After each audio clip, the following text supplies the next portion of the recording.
you know goldenrod makes an excellent tea?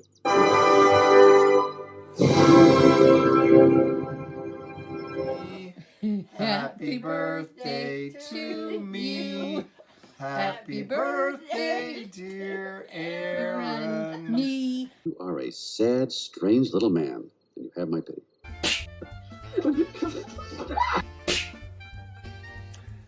Hey everybody, welcome back to Tomic's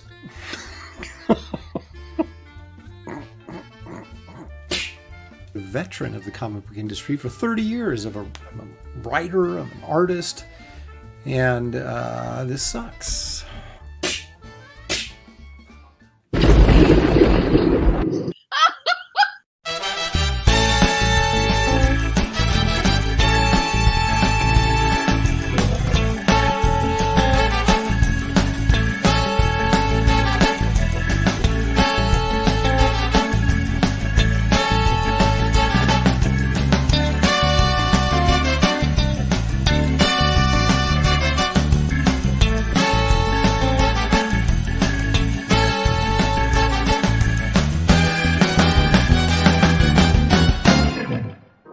Tonight's episode, Dangerous Gambit. Don't start! We haven't left yet!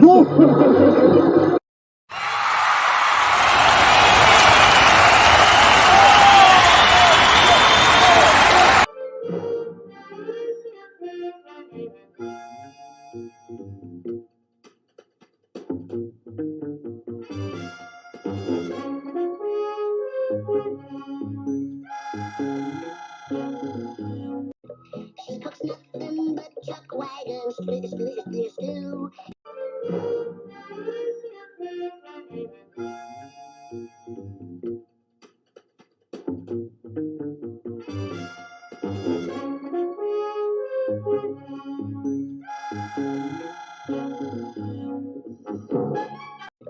She cooks nothing but chuck wagons, stew. And her name is Minerva. Ouch. She's the flower of the flower coach. Yeah, it's me. It's Aaron Live. Hey, thanks everybody for joining us. It is July 9th, 2023. I can't freaking believe it. Is there ever a period in my life where I'm more unorganized than when I'm doing the show, which makes no sense because I spend hours prepping for the show. And yet when I look up and see the little light, the little studio light that says it's showtime, I'm like, ugh. So I blew the intro. I realized I pulled out of the Wild West intro before he actually hit the girl on the first one. I'm like, well, I got to run that again. So that's what happened there. My apologies. Please forgive me. Wow. I just took a drink of water. That didn't take long. Okay. Anyway, so welcome. As you can see this week, the show, I'm flying solo. Shelley's laid up right now, but we have we're hopeful that she'll be joining us next week for the Sunday show, which will be the big, huge pre San Diego Comic-Con show. Well, at least it'll be the pre Comic-Con show. I don't know how actual big it'll be, but we'll try and make it special, as we always do. It's just that we fail so often. So anyway, so my daughter and I go to a local farmer's market around this area here. Well, first of all, there was a huge, there's this town. All right, let me tell you a story. I grew up in a town called Beaverton, Oregon. It sounds like, it's a one-horse town, right? And it's actually pretty big. And I think might be close to 100,000 people now. And but anyway, so they have where we live, which is not in Beaverton, but there's like this small farmer's market. And I was like, and I don't know, a week ago or so, I said, oh my gosh, this is a farmer's market right by our house. We should go check that out. And so, of course, I say stuff like that. And then my daughter holds me to it, right? So she's like, okay, Dad, what time are we getting up tomorrow morning? I'm like, what? And this is Saturday morning, of course. And so we're off to the farmer's market. And so she has the directions on her phone and whatever. She's, oh, turn left here, do this. And we're going the wrong direction. And I'm like, wait a minute, this is not, we're leaving town and heading towards Beaverton. What's going on here? And so she's like, oh, I don't know. I just looked up farmer's market and this is the first one that came up. And I'm like, Judas Priest, girl. So we ended up at the Beaverton farmer's market, which is this huge farmer's market. Unfortunately, there wasn't a parking spot. And this is like 10:30 in the morning. There wasn't a parking spot within a mile of the place. And so I finally got frustrated and said, okay, we're not doing this. We'll go back to the one that's closer to our house. So we drive back all frustrated and whatnot. And so we get to the one that's by my house and it's in the parking lot of like this little tiny strip mall. And it is like the white trash farmer's market. Oh my gosh. But we did get a pastry there, which was actually really good. It was a Marionberry cream cheese pastry thing. So it was actually really good. And then there's some guys selling berries, right? And my main purpose was get some fresh produce, right? That's what you go to a farmer's market for. And we went in there and this guy's selling blackberries. And I'm like, it's my personal favorite. And cherries and some other things, raspberries. And so I picked what I thought was the best looking box or little thing. What do you call it? Pint, little paper square, pint thing full of blackberries, $5.50. But hey, and my daughter then goes, well, I want some of these Bing cherries. I was like, okay. So she gets a thing of cherries. I get a thing of the blackberries. And then we look around for another 5 minutes and realize that's pretty much it, folks. And so we got back in the car, go home, eat the blackberries. They're freaking sour. They're just like, they're not ripe. And they looked ripe, but if you know anything about blackberries, like if they have the little berries that make up the big berry, the little berries, if they're big, it's usually pretty sweet, tasty berry. If they're small, not so much. And these were all pretty much small. And I knew I was taking a risk because it's not really in season. And boy, what a waste of $5.50. And I didn't throw them out. They're not moldy or anything. I keep thinking, well, if I let them sit around a little longer, maybe they'll ripen. So we're hoping, but pretty sour. So that was my farmer's market experience. Although my daughter tells me the cherries were quite good. So she lucked out. Thing is, I have food allergies and I can't eat fresh fruit off of trees like peaches, apples, pears, cherries. They all give me a minor, what they call a minor, what do you call it? I almost said Aflac. You guys know when your throat swells up, the anaphylaxis. And mine doesn't do that, but it makes my throat itch, my mouth itch, my eyes itch. So I can't eat fresh fruit unless it's cooked. Now, berries I can eat, but anything off a tree I can't. Very strange. It's like nuts. Like I can eat them if they're roasted, like almonds and stuff like that. Eat them raw, makes my mouth itch. And the allergist told me it's like it kills the protein in there that you're allergic to when you cook it. So that must be what it is. But berries and peanuts I have no problem with because they come off bushes, not trees. So I don't know what it all means, but there you have it. So anyway, that was my farmer's market experience. Certainly not worth the 10 minutes it just took me to tell that story. But there it is. Let's check the chat, shall we?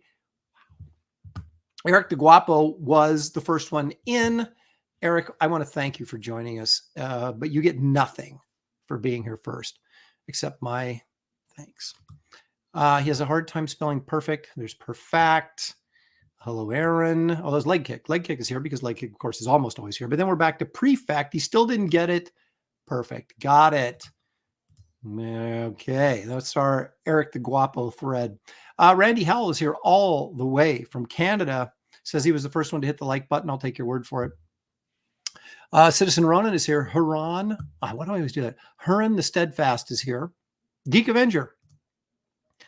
Okay, well, that was hardly late. Like, what, a minute? I had to feed the dog. Jeez. Let's see. Squibs is here. Citizen Ronan, I already said that. Eric N. Boyd is here. There's leg kick again.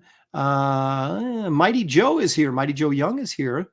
Tarks9 from Canada is joining us. Kevin Thomas is here. Thank you all for joining us. Of course, GJA says hello. There it is right there. See, I'm not making that up. Let's see. Everybody's saying hi to everybody. That's great. It's a friendly crowd. I love to see that. Bill Maxwell's here. Past Master Dan. Past Master Dan, was it you that sent me those trail cam pictures? Because I'm going to show them today. And I want to give proper credit, but I think it was you that your brother had a trail cam where he sent me the pictures from. If it wasn't you, whoever it was, let me know so I can give you proper credit. But I think it was Past Master Dan. I may be wrong. The memories, forget about it. Fox Mulder is here. I haven't seen Fox in a while. What does he say here? He says, the only good part of the weekend ending is this show. Gosh darn it, that's so true. Thank you, Fox. I appreciate you being here. Let's see here. Jasu says, hey, Aaron, my copy of Wraith of God arrived on Friday. The art looks great. Can't wait for part 2, Electric Boogaloo, and you won't have to wait much longer. We'll give you a Wraith update very shortly. Stippling Vaughn says, no, Shelley, I bought a ticket. Give me a refund. If you bought a ticket, you don't deserve a refund because you got suckered, pal. Let's see here. Eric and Boyd says, hope and pray Shelley will get to feeling better soon. Thank you very much. I'll pass that on to her. Let's see here. Everybody's lamenting the fact that Shelley's not here, which of course, I get it. Chris Thacker, Hale Lopez. Thank you, Chris, for joining us. Appreciate it. James JSR is also here. Joseph Pantalon, not to be confused with Joseph Pantaloon. That's a totally different scenario there. Let's see. Says Citizen Ronan says white trash is better than lefty nutballs. Boy, is not the truth, but they might have been both, and that would really have made it bad. But I didn't ask, so that way, what I don't know is not going to hurt me, I guess. Wiley Dross says blackberry cobbler vanilla ice cream. Oh boy, as long as the blackberries aren't bitter. Geek Avenger says, dude, this is the Pacific Northwest. Those dang blackberry bushes grow everywhere. He probably picked them. I know. And there's heavy metals from the people's car brakes can flavor them. No, these are not they don't taste like polluted or anything. They just taste sour, like when they're not completely ripe or the berries are too small. I did wash them off before I ate them, but we used to do that as kids all the time. We would just we're walking down the street, we'd pick blackberries, and I'm sure they were just covered in exhaust from cars, but hey, didn't stunt my growth. You know what? There's an insinuation that I don't think I'm too happy about. So take that right in your small berries. Nosferatu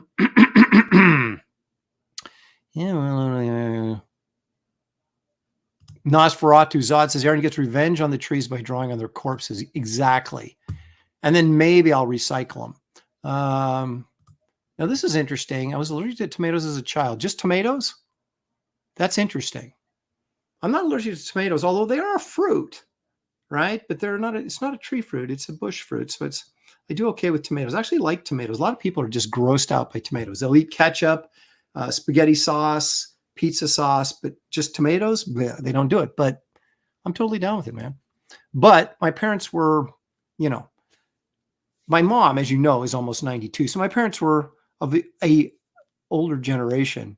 And so we had a garden in our, out in our backyard, not our backyard, but we had my parents owned a field basically. And my dad would till it up, as they used to say, and plant a garden back there pretty frequently. So we had tomatoes and things like that. And that's probably why I'm okay with them now as an adult, because I, ate them growing up. Let's see. Aaron reminds me of my older brother.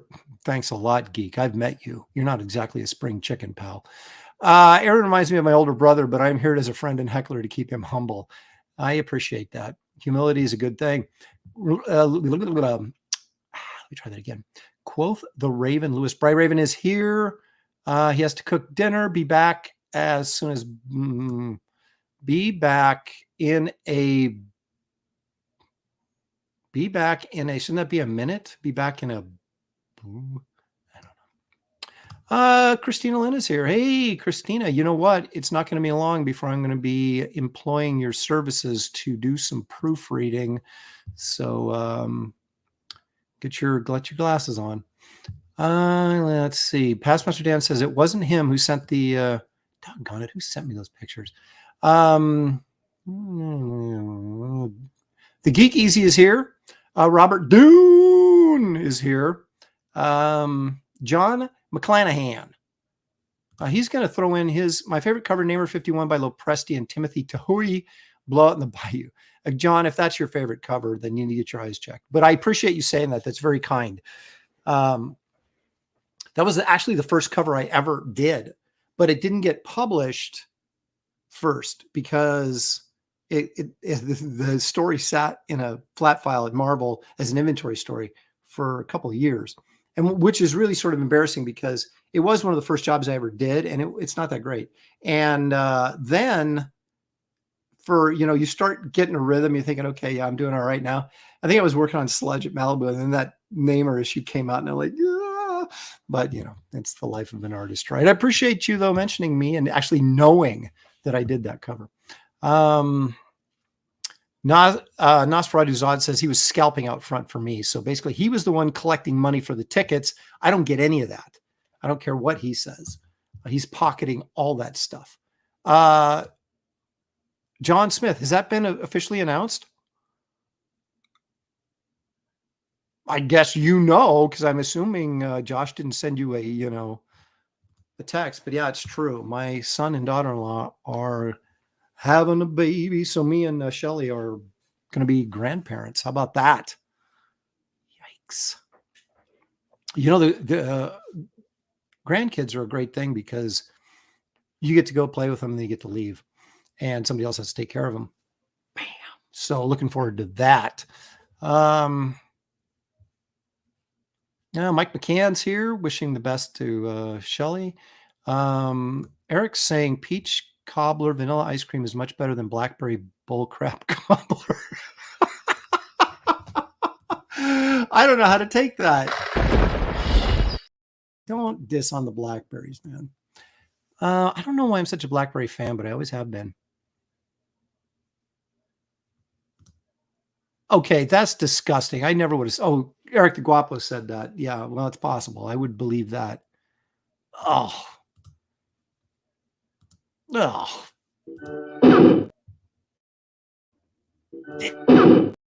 Yeah, there we got it. Oh my gosh. Eric's got 2 in like a couple of seconds. And let's see. They posted on Facebook. All right, well, cool. Thank you. The congrats are now rolling in. Thank you so much. We don't know if it's a boy or a girl or anything like that. Hillary Barta, the great Hillary Barta is in the chat. How about that? Those are guys, I'm sure you all know who Hillary is. He's obviously jealous of my cap. You probably have one of these, don't you, Hillary? I bet money you've got like a whole rack of these kind of hats. So there you go. Thanks for joining us. I'm a big fan of Hillary's. I've been for years. He's one of the great humor artists of our generation. So a big fan of his stuff. I got 2 of his pictures in my sketchbook that he reluctantly drew both times. So he sat in my booth at San Diego and grumbled the whole time that he drew the sketch. But he did it, and I appreciate it. Especially since I don't think he gave him any money for it either. Free art. I don't believe you. I don't believe you for a second. Stippling Vaughn says, congrats on becoming a grandpa. I thought for sure Graham would be first. It's funny because other people made this announcement, like Graham did. And, I don't know if I should say the other person because I assume it's public knowledge, but he just like texted me that information that, oh, yeah, I'm going to be a grandparent. So I don't know if it's out there. And you know how touchy people get about that stuff. So I don't want to, throw anything, but someone else and I knew about this, but Josh is like, no, we got to tell all of our friends first before we make a public announcement. So it just took forever, his wife's going, will you tell your friends so we can announce, because obviously the mom is the one who really wants to, announce it and stuff. And so I was sitting there, Graham's going, yeah, I'm going to be a grandfather. And then, this other gentleman that I won't name just in case says, oh yeah, I'm going to be a grandfather. And I'm like, so am I, but I can't say anything. So anyway, thank you all for joining. It's warm up here. I'm going to take this shirt off. This one I'm leaving on. So don't anyone be alarmed. Okay, here we go. Quoth the Raven says, be back in a bit. That's what it means. Okay. The other gentleman, Cecil, I think there's zero chance of that being true. My kids call me Dad Poppy. Marcus Coolidge says, my kids call me Dad Poppy. Okay. All right. Okay, so now that we're all here, gathered together in this joyous occasion, joyous occasion, I'd like to take a second, just a brief second, if I may, to offer up this public service announcement for your enjoyment.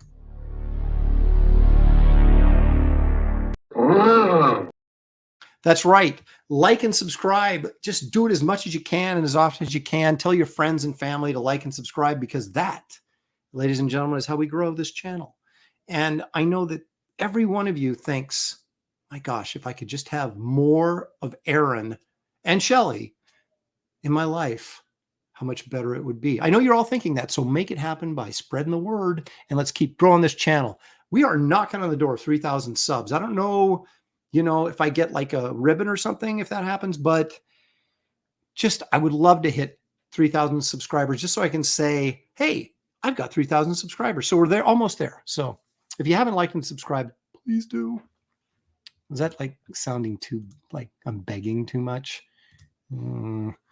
Okay. Well, you know what?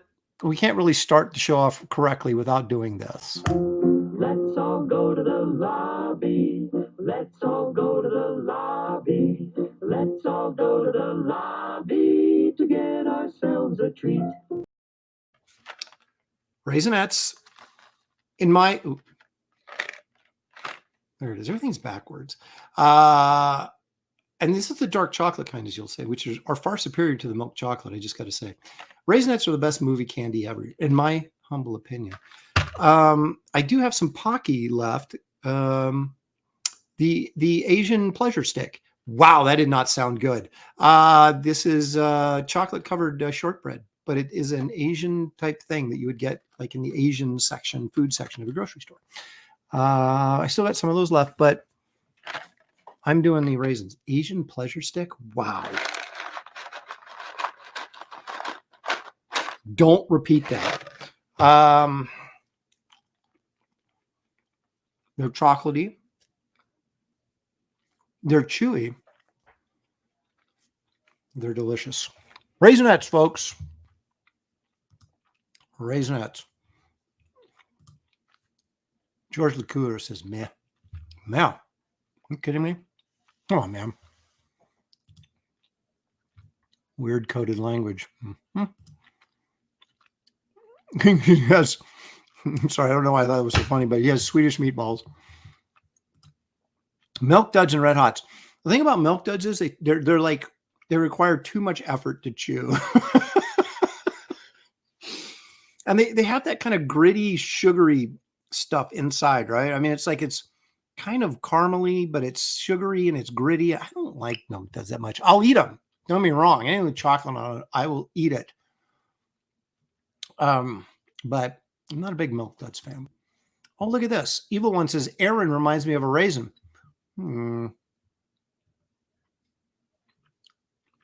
What does this remind you of?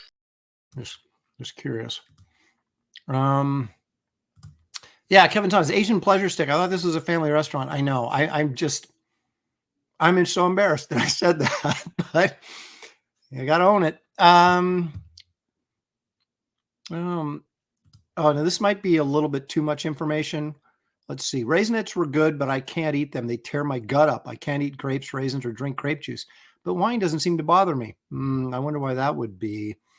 Nomadin saying bunch of crunch. Yeah, okay. I'll eat that. There you go. Milk duds, aka filling removers. Dots are worse than milk duds. Those things are so hard, and I mean they have just enough cush to make you think, oh yeah, this is like a gummy bear, but no. And then they stick your teeth and you can't get your mouth open again, and it just like pulls your, yeah. Dots are the worst. Yeah, there's no Madden's agreeing with you. Milk duds are great, but they'll pull out your teeth if you're not careful. Look at that. See, Christina Lynn, she's on my side. Raisinets and Pocky are both good. I do like Pocky. You know, all you have to do on this show or in any chat really is start talking about food, and then it's just you're off to the races. Chocolate and raisins are better separately. Together, they distract from each other. I can't disagree more. But I'll tell you this. I do love chocolate by itself. I do love raisins by itself. I also love chocolate by itself and peanut butter by itself. But together, it's just another treat. That's all.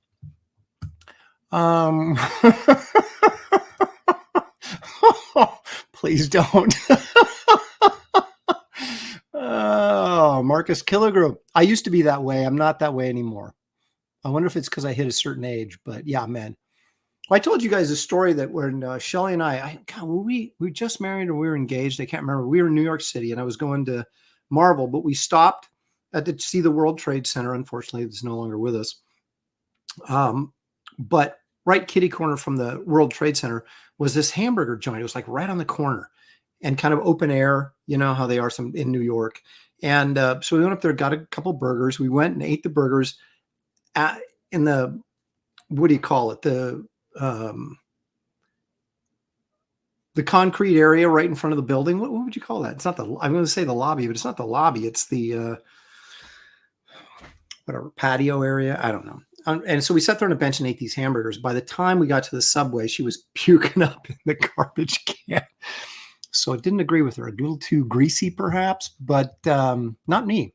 Went down smooth and did not come back up. Chilled monkey brains. Of course, that's a Indiana Jones reference. Am I complaining about eating candy? I'm speaking of the joys of eating candy. Holy smokes. Wait a minute. What is this? No, wait a minute. I lost it. You guys jumped. Somebody typed in something. I lost it. Here it is. Santiago Pelagros says, I just cooked my own vanilla bean Danish butter cookies. God, those sounds good. That sounds good. White chocolate raisins are better. I don't mind white chocolate raisins. I'm okay with that, but better. Come on, let's not push it.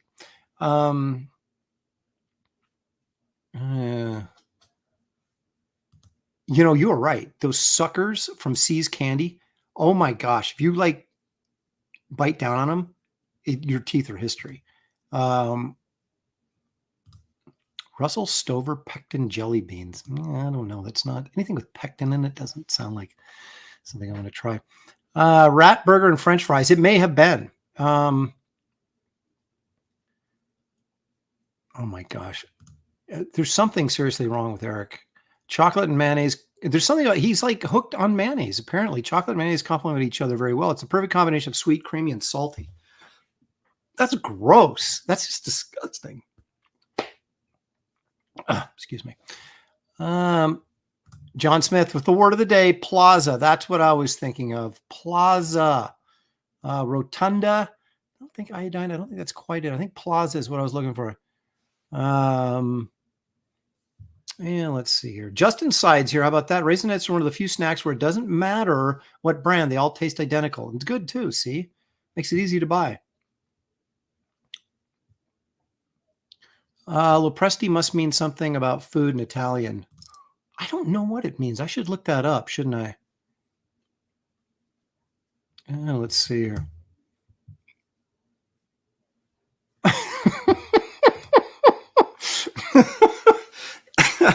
You know, she turned me on to those pineapple cakes. You can get them from on Amazon. They're actually pretty good.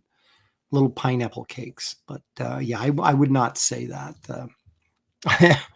I still can't believe that came out of my mouth. But what are you going to do? Oh my gosh, this is getting crazy.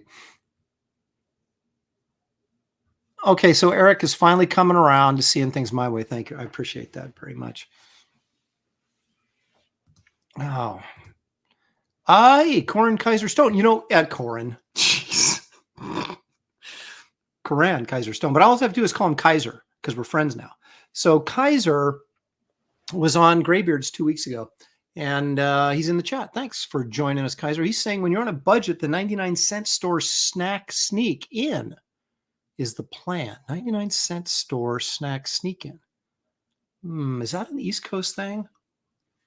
We have dollar stores out here like Dollar Tree, but the 99-cent store snack sneak in. I want like a picture of that or something. Like Instagram me a picture of what you're talking about, will you? David Brohawk, also a member of Graybeards. How you living, playing? Best to the mighty chat. Thank you. I didn't even read that right. Yo, Ron, how you living, playa? Huh? Bestest to the mighty chat. There we go. Got ahead of myself. Didn't read it correctly. Yeah, Eric the Guapo understood you, Kaiser, because he understands everything about snacking and mayonnaise, apparently. So, sneaking snacks into the theater. Oh, I see. Oh, I get it. You know, a box of Raisinets is like $6 or something in a movie theater. And I always get one because I must. But yeah, you're right. I should buy and sneak it in. Used to sneak booze into the base theater when I was younger. We used to when we had stamina, we would go and see one movie, then sneak into another. We used to do that all the time. And now it's you could do that all day long if you wanted to. There's just nobody there checking tickets anywhere. At any theater. It's crazy. But I don't do that anymore because by the time the 2.5 hour movie's over, I want to go home. Holy smoke. My dad's neighbor's house caught fire just now. The fire department just got it out. Wow, exciting. Aaron is too rich to sneak in candy. I wish.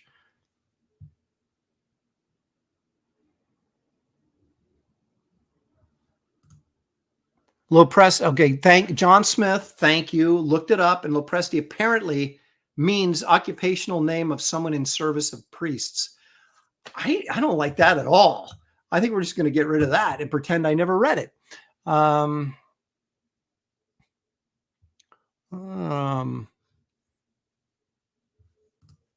Slopez, yeah, well, it'll be the first time or the last time someone calls me that. Okay, but here's the thing. Kevin Thomas says, I used to smuggle snacks in all the time to our old theater. I was craving Wendy's one night before a flick night. My girlfriend snuck it in her purse. The thing is, you can smell that. You get a hamburger, you can smell that a mile away. I don't know how you're sneaking that in past anybody, but all right, I'll believe you. See, I knew it. I knew this was going to happen. And we're going to take care of that right now.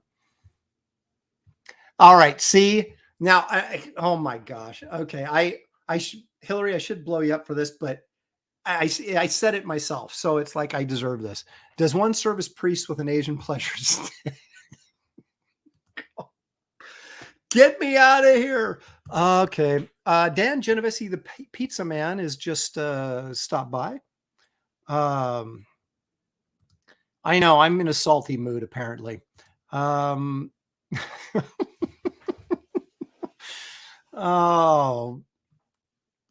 this is gross. I'm a sucker for buttered popcorn at the movies. They open up a faucet handle and dump hot yellow oil into the. I know it is disgusting, but it does taste good. But then it gets all over your hands, and you're just gross the whole movie. Oh gosh, Kevin, leave me alone. Does that make Aaron an altar boy? Tell me what this makes you. There you go. There's all kinds of violence on the show. Hide your kids' eyes. Okay, let's move along, shall we? There's been enough of this tomfoolery. There's an old classic word, tomfoolery. Let's take a look at the Wrightson image of the day. Oh my gosh, since Hillary's in the chat, I can't show this Gosh, now I can't show it. It's too much of a spoiler. But I just did. I'm almost done with the Garbage Man story. We'll get to an update in just a second. For Wraith of God Blood Hunters. And in one of the panels, it's this bizarre mix between Wrightson and Hilary Barta. I just look at it and go, oh my gosh, this looks like Hilary Barta. But I can't show it. Maybe I'll send you a private message, Hilary, so you can see it and see if you agree with me. You may not agree with me, but that's the first thing I did. I finished it, I looked at it and I went, holy crap, that's a Hilary Barta. So, and Hilary's, he was influenced by Wrightson as well, like me. But I just thought it was really bizarre. But I can't show you the panel because it's got spoilers on it. So, but I'll send it to you, Hilary, because I know you won't share it. But anyway, speaking of Wrightson, let's take a look at the Wrightson image of the day.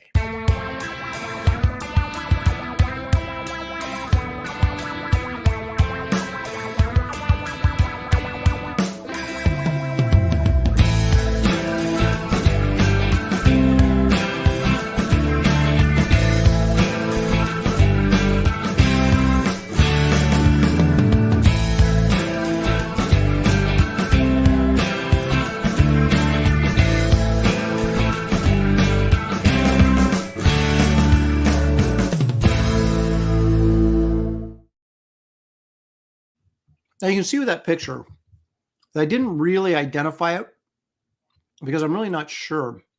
I'm almost 100% certain that is not in Swamp Thing series. So it may have been an ad piece promoting it. It might have been something he did recreationally and someone made a print out of. I don't know. Marcus Killigrew, you know everything. Let me know if you know.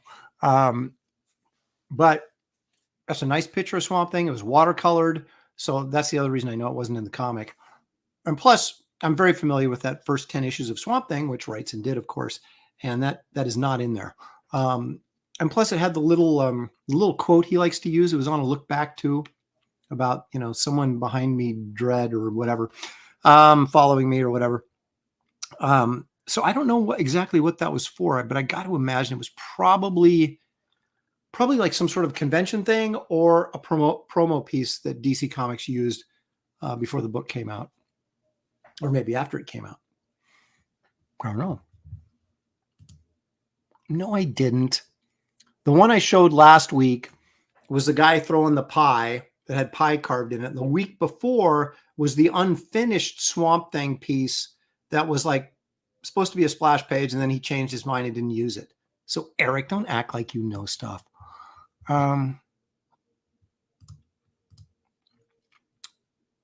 That's possible. Yeah, that's possible. Okay.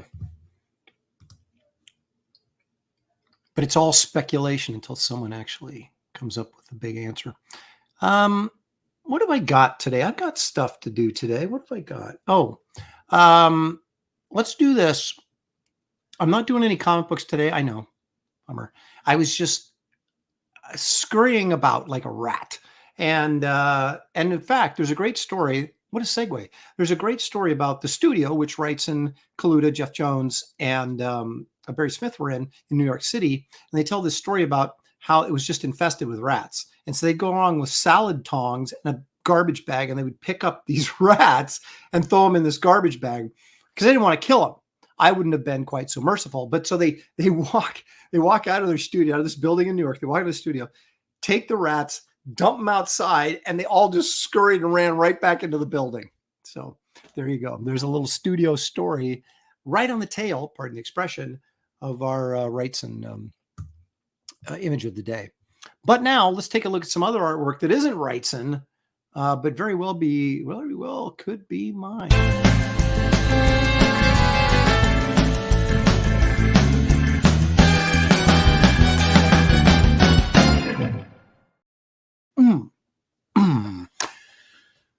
When you have 1, 2, 3, 4 flat files full of artwork, you never know. You just open up a drawer and you go through it and you say, oh, yeah, maybe we'll revisit this maybe. So we're going to take a look at something here as I change my camera. That's the old butcher paper of love, as we call it. I know no one calls it that. That I'm doing little sketches and drawings on. when I get it full up, I'm going to auction it off for, got to figure at least it's going to bring in $10. So anyway, let's take a look at what I brought today. Boom. Why is this not focusing? There we go. Focus. All right. So I did this thing called Future Quest Presents. And it featured the Herculoids, which, of course, is my favorite Hanna-Barbera cartoons from the 60s, which I didn't see in the 60s because I was too young, but I did see them in reruns in the 70s. So this is the opening page. And we see, what's the kid's name? I can't even remember. It's my favorite show, and I don't remember any of the characters' names. The little kid, it's not Dorno. Is it Dorno? I got the action figures right up there. I'm going to go look because it's driving me nuts already. I'm embarrassed that I don't remember his name. Yeah, it's Dorno. And he's riding Zoc, the dragon. Okay, I'm caught up now. So he's chasing this robot. So what I did here, I was trying to be a little bit fanciful. As you can see, I did this kind of, that's not really a pyramid. What would you call that? A thing. As the panels get bigger, and we got some rocks and, leafy stuff behind it there to kind of simulate the planet surface, I guess. So anyway, so we're at the planet, we get in a little bit closer, then we see the robot flying, and then we see Dorno and Zoc chasing said robots. This is an opening page. I kind of dug it. It's nothing spectacular, but I thought I'm going to keep this just because I like the intro of it. Now, what happens in the story, if you haven't read it, it's Future Quest Presents 9 and 10. Okay, so what happens is Dorno makes this wish that he wants to be an adult. And so Dorno gets to be an adult. This alien dude makes him an adult. So now we have these adult ventures of Dorno, which was kind of cool because I didn't want to draw the kid the whole time anyway. So it's kind of like, oh, he's more like Tarzan now. So now we got these giant robots, firing at some sort of weird, strange creature. And look at, there's little Tundro. See, apparently what happened, somewhere in the series, regular Tundro got killed, and so then they found a baby Tundro to replace him. So that's kind of what's going on here. He finds baby Tundro. And that was kind of a fun low-angle shot of this robot about to crush poor little baby Tundro. You'll have to trust me when I tell you that Dorno saved Tundro from the robot. These inks are by Matt Ryan, by the way. So here's some pages with check out the inking on this cloud explosion. And that's one of those things where you go, it's just a panel with a cloud in it, but holy smokes, doesn't that look cool? I mean, I'll take some credit because I actually did draw it, but the inking on this is just really, really good. And some splatter on there as well. You can see Zoc in there. So there's like this volcanic eruption thing going on here. And so then we got Igu, the rock ape, and the Bleep and Gloop up here. And Dorno as the canyon floor begins to collapse into this molten lava. Let's see here. Now, I kept this for obvious reasons. We got a big old shot of pretty much the gang without Zoc, or I guess Tundro too. So just the four of them. But hey, come on. Bleep and Gloop and Igu and Dorno. And Zoc, he's getting pummeled by lava. It looks grim. And you see Dorno falling perhaps to his death. What will Gloop and Gloop, or Glop, Gleep and Gloop, what will they do? Well, I'll show you in the next page. But anyway, so I kind of dig this page. I mean, come on, rock monkey? Are you kidding me? What's not to love about a rock monkey? And you'll notice, just from a storytelling standpoint, I do this a lot. I usually either follow the action up like this, or in this case, you sort of follow the action down to the corner, which is a great way to kind of lead the eye and then to turn the page. Correct, right? Let me try that again. To lead the eye down to turn the page. Correct? No, that still doesn't sound good. And a lot of times I don't sit there and plot this out. I just sort of instinctively do it, right? Because you can see it. And I've said this before, that when you're laying a page out, a lot of times it's not so much the math involved. And what I mean by that is I'm going to sit here and systematically figure out where to put every character so I'm leading the eye and blah, blah, blah. You instinctively do it because it feels comfortable when you're doing it. And so this is one of those cases where you just go, yeah, that. And I don't know that I gave a lot of thought to it, but I just instinctively put those in that position. And then you start to look at it and go, oh, yeah, that works.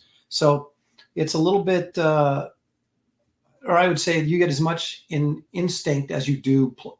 If your instincts are good, you're going to get as much out of your instincts as you are planning a lot of times.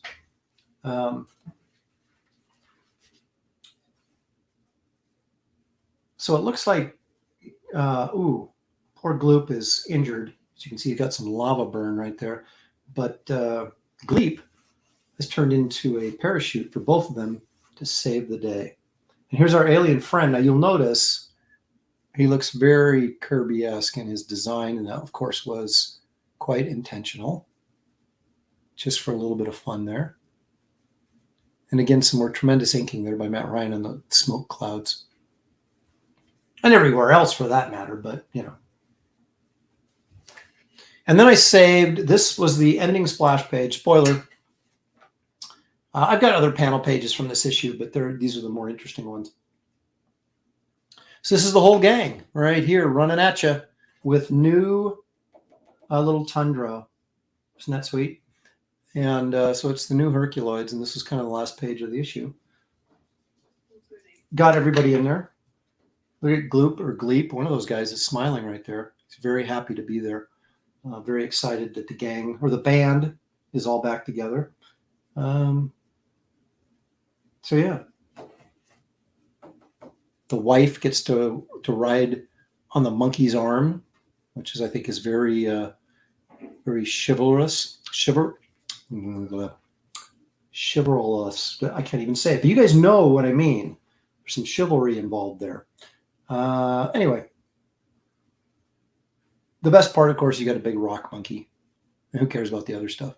So anyway, again, that's from Future Quest Presents, which was the follow-up to Future Quest, which had Johnny Quest and all the Hanna-Barbera characters in it, the series from DC, and then it followed up with that, which ran for, I don't know, 12 or 13 issues. Now, one of the sad things, you want to hear a sad story? This might actually make you cry. I asked to do this. Joey Cavalieri was the editor on the book, and he was freelance editing because when DC moved to Burbank, he didn't want to go. So he stayed in New York. And so they would hire him to freelance edit projects, which is what he done in this book. Now, the last story they ran was Frankenstein Jr., which I desperately wanted to do, but I thought it would be presumptuous of me to say, hey, not only do I want to do this, but can you give me the Frankenstein Jr. story as well? You know. But then the more I thought about it, I was like, gosh darn it, I'm going to ask. And so I did, but it was too late. He'd already given it to somebody else. But he goes, oh, if you'd only asked earlier. And I was like, if only I had asked earlier. But anyway, so I didn't get to do the Frankenstein Jr. story, which then, of course, prompted me, made me, if you will, forced me. I'm stalling as I'm looking for it on my desktop.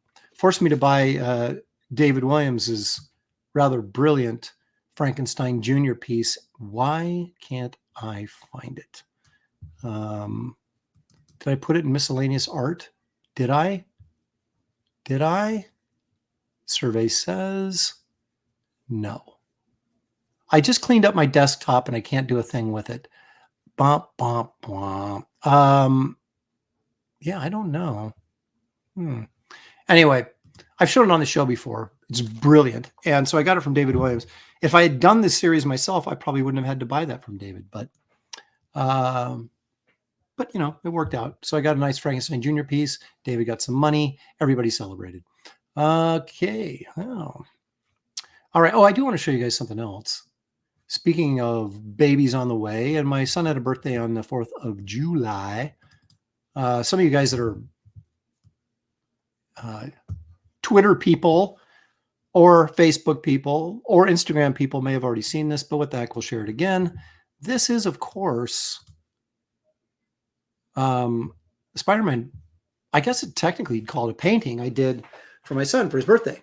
See, the great thing about my son is he's a comic book fan, so therefore I can give him, he does collect original art and collects, he's very selective about the books he collects. He's not like a comic book hoarder like I am, but so I'm able to, I can do an original piece of art and he's very happy to get it.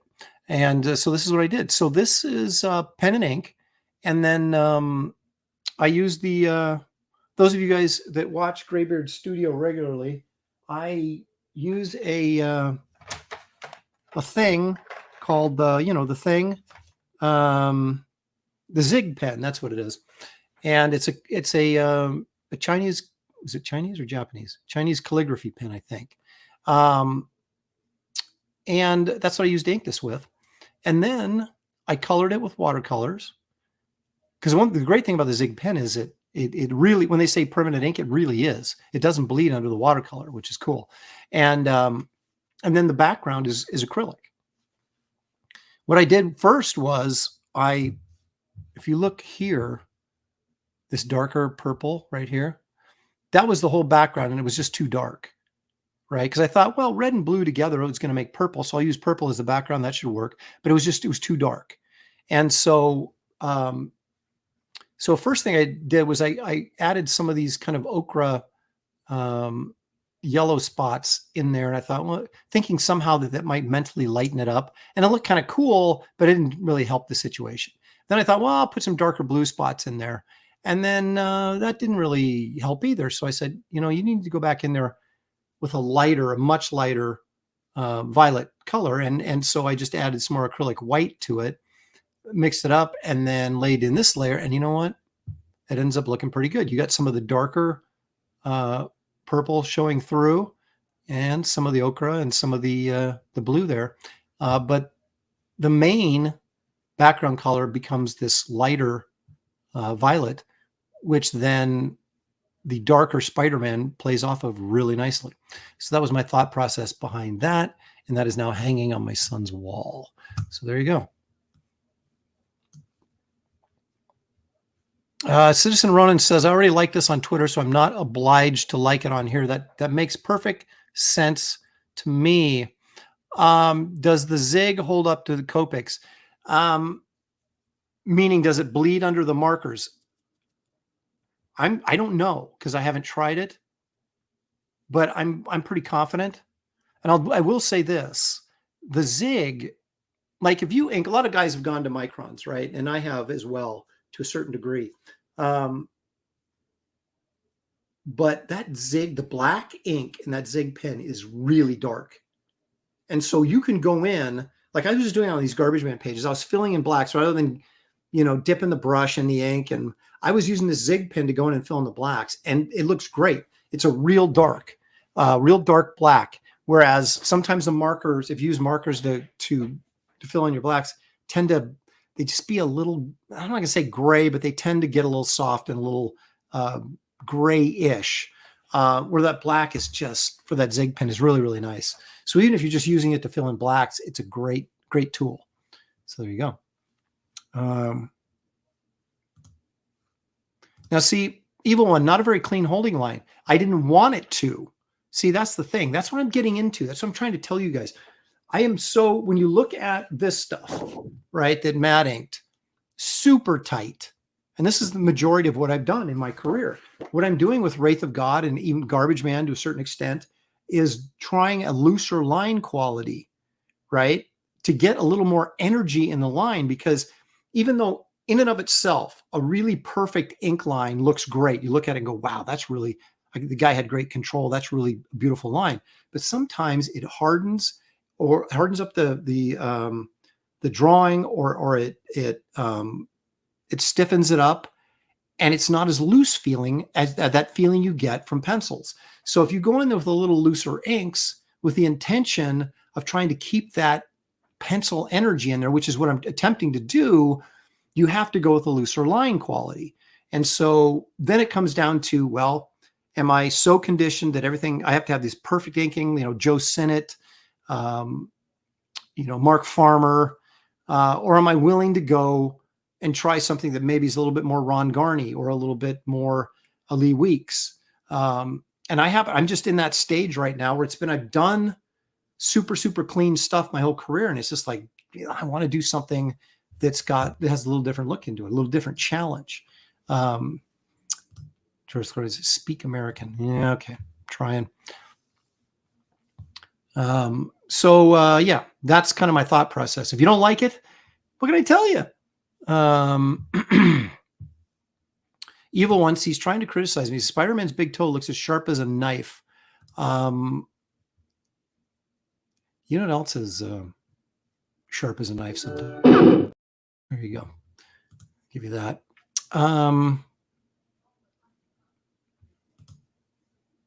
Dude, seriously, go to Amazon.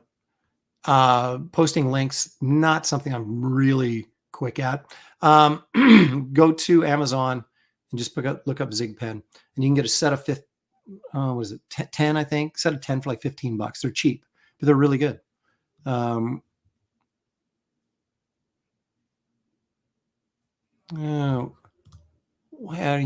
you sure? I remember your Dark Arc special, which was kind of weird. I'm not sure what you're getting at. I didn't ink that. So if you're getting at the inks, I don't even remember who inked that. So I'd love to see a draw-off live stream from Aaron and Adam Hughes. Yeah, you might. I wouldn't. I'd get destroyed. Yeah, let's see here.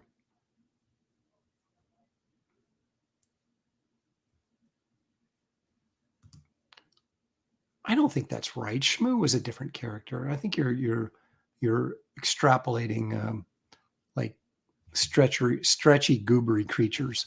There you go. The Shmoo by Al Cap came long before Gleep. Yeah, so you're going to have to talk to who designed those. Was it Toth? I guess you can't talk to him now, but he's the guy that did it. So whether he borrowed from Al Cap, it's very possible he did. We all borrow, don't we? When we get an opportunity, we borrow ideas and stuff. So, oh my gosh, I'd blow you up for that, except it's true.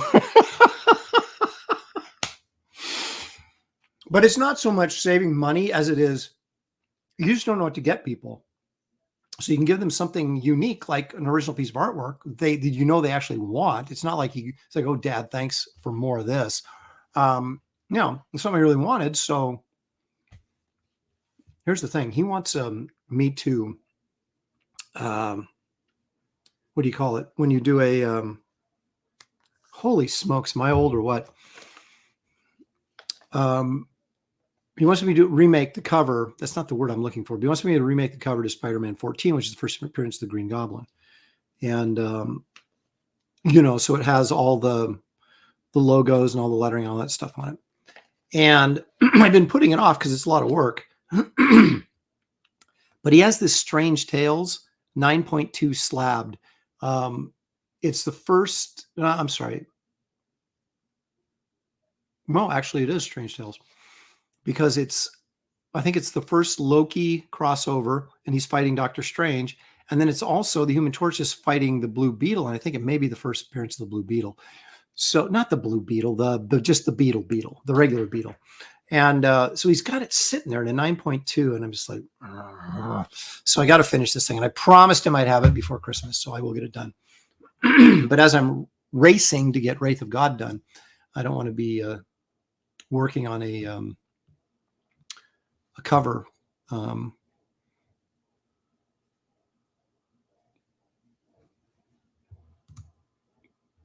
Terry and I shared a booth in San Diego for 20 years. We have since now have our own booths, but I don't know that we ever did a draw. I mean, we would sketch at the same time, but it was never a competition because, I don't believe in competitions. No, I can post websites names. I just don't. I'm trying to do a show, and so it's like me, like multitasking, trying to go over to Amazon and get the link and then post it. And someone else do it for me. Yes, Paul, that is the correct beetle that I am speaking of. Should have given him a David Williams original. I'm not giving my David Williams originals away. Are you kidding me?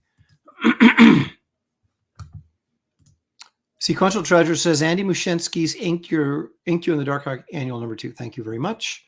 Yeah, I think we all secretly want money, but it also shows a lack of creativity with giving someone a gift, right? And I'm not really good at figuring out gifts and buying gifts for people. I'm horrible at it, in fact. So you always end up going, what do you want? And they tell you and you go get it. And where's the surprise, right? My wife, Shelley, of course, is fantastic at getting gifts for people. Now, you could argue that I'm easy to buy for because I'm like buying for a 12-year-old kid. But she always comes up with really cool stuff that I didn't expect. And it's stuff that I want too. It's not just like, oh, great, thanks. You're like, when can I throw this away? No, she actually always gets like really cool stuff for me. But she's not a comic book geek like I am. So it's like, I can't go, oh, I got you this action figure of Spawn. It's like, she doesn't want that. So it's a little bit more difficult. Usually most women, and I don't want to, paint a broad brush here, but most women would prefer shoes, clothing, or jewelry. And you can't buy shoes, clothing, or jewelry for women without them picking it out, because 9 times out of 10, they're not going to like it. So what do? You give them cash, I guess. So maybe you're right on the money, Paul. The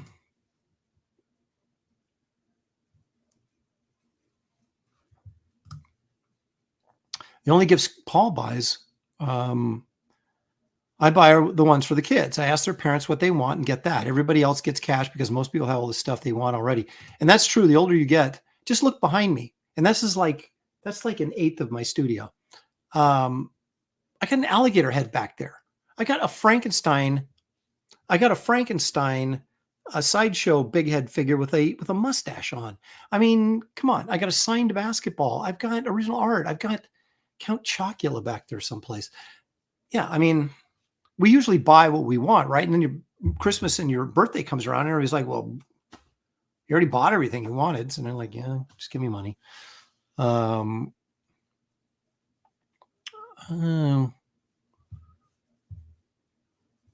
Okay.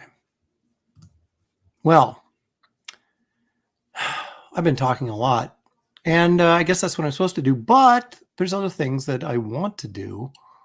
And one of them is this.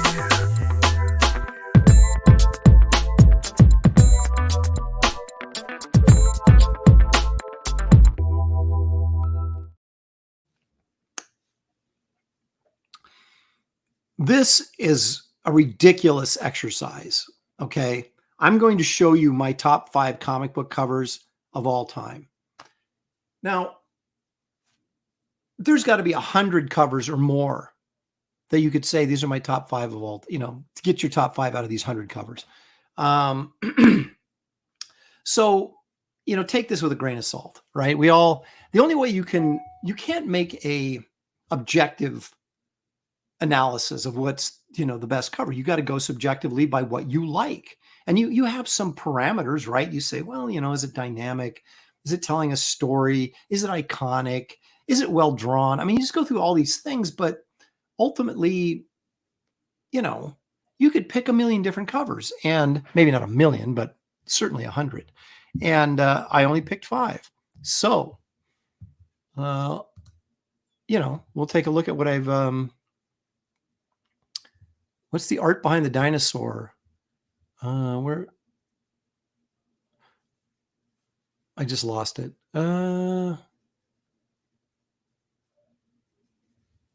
Oh, there we go. No, there you go. Star-Tager. Looking behind you, what is the art behind the dinosaur? That is a sketch of a convention sketch of Iron Man by the late great Paul Ryan. And on the other side, behind the Frazetta book, which you can't see at all, is another convention sketch of Sludge, which is a character I used to work on at Malibu back in the 90s during the Ultraverse days. And that's by Paul Ryan, and it's of Sludge. So I have a couple of Paul Ryan originals. I have a ton of Paul Ryan originals. Actually, we were pretty good friends back in the day. But that's what that is.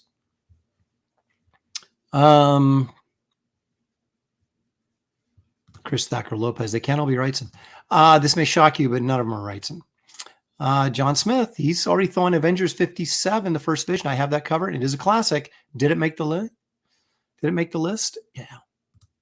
Yeah. Paul Ryan passed away 5 or 6 years ago, I think now. It's very sad. It really was. He was a great guy. Anyway, so let's take a look at what I've got. And again, I can take a little criticism or a little disagreement in the chat. I might blow you up, but I can take it as long as you can. But let's take a look at number 5.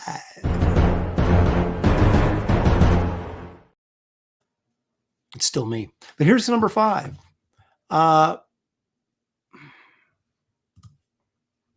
hate to go, this isn't even contemporary. I was about to say, I hate to go this contemporary, but it's not contemporary at all. But it feels contemporary to me because my memory goes so far back. But anyway, here at number 5, how can we not include the great Mike Zeck? Perhaps the best cover artist of the 80s. I think he was, but, you know, of course, all that's subjective as well. This is the cover to Captain America Annual number 8. And I don't know, this is Zeck inked by Beatty, probably. You guys would know. I'm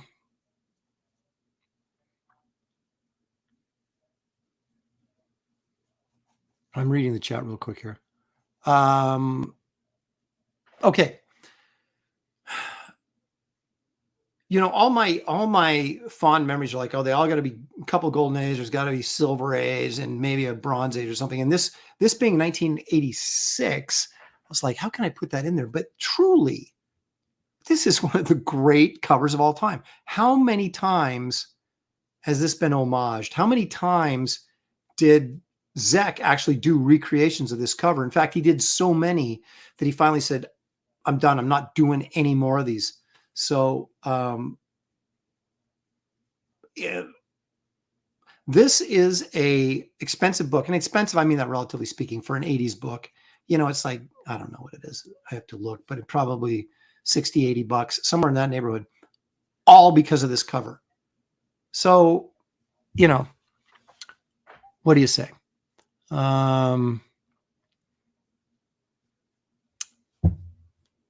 I love the dynamics in this. I love the action in it, which I guess you could synonymous with the dynamics. Large figures, so centrally focused. I love the art, the drawing style, and it's incredibly memorable, obviously. So there it is. It's in my top 5. Like, what can I say? There it is, number 5.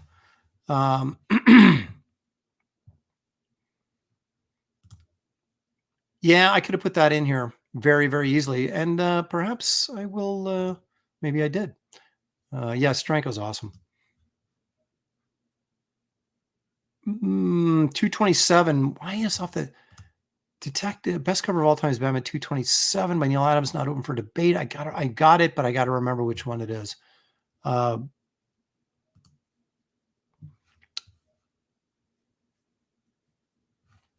think I know which one it is, but I'm not, off the top of my head, I'm not 100% certain. Okay, here we go. Number 4.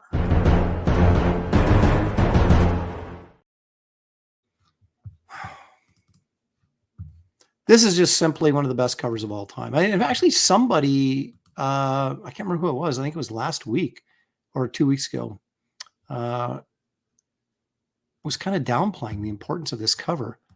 I'm sorry, I keep hitting the wrong button here. There it is. And no, this is truly one of the great covers of all time. Again, complete. It's well drawn. Obviously, it's Buscema. It's well drawn. It's for a cover where it's not necessarily coming at you. They're just, you know, it's kind of a flat. them sort of facing off. It's dynamic as heck. And it's got the Thor. That Thor pose is so great. And so is the Silver Surfer. I mean, it's just, geez. And the fact, let's face it, right up there with that Zek cover, this has been recreated a gazillion times. And this is the most, well, it used to be, I don't know, number one, Silver Surfer number one may be worth more than Silver Surfer number four now. Didn't used to be. It was, granted, there was, Thor crossover, but it was this freaking cover that made this book so valuable, and still is. Yeah, there you go. Betsy the Great says action and implied action.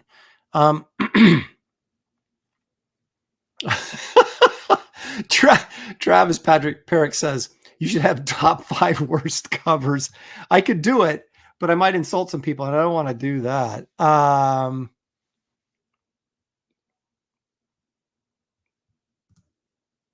Look at this. There's always a critic in the room. Always a critic. Yeah, that's what I thought it was, but we'll get to that in a minute. John Smith also, it did have a low print run, or I should say it was what they used to call it, low distribution. And it's weird how sometimes those issues got cut up. Howard the Duck number 1 was the same way, low distribution book. This was a low distribution book. And there's got to be a reason for it. And I don't know, Marcus Killigrew, some of you historians out there might know the answer to actually why there was a low print run on this book, because I don't know the answer to that off the top of my head. Let's see here. I do not love rainbows. I used to love rainbows.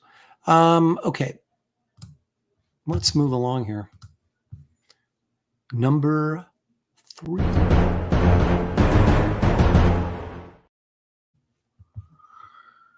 This fits into the iconic category, but I also, well, let me bring it up and I'll comment on it. Some of you might remember this one as the first appearance of Spider-Man.